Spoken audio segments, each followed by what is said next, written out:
Predstav si, že ideš niekam na aute, šoferuješ a zrazu na kraji cesty stojí nejaký pán, kýva na teba a chce, aby si mu zastavil. Zastavil by si mu?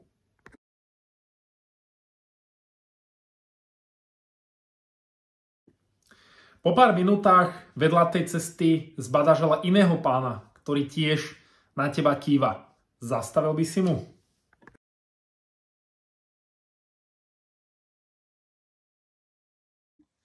Predpokladám, že tomu druhému pánovi by si určite zastavil. A otázka je teda tá, čo sa vlastne zmenilo medzi týmito dvomi pánmi? Prečo toho druhého pána vnímaš inak? A to správnou odpoveďou je práve oblečenie. To znamená, to oblečenie tomu druhému pánovi dodalo vyššiu autoritu.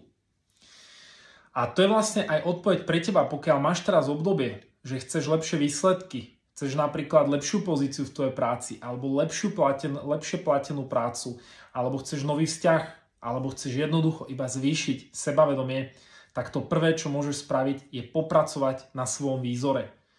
To ti môže automaticky dodať vyššie sebavedomie, ale takisto inak ťa vníma aj tvoje okolie.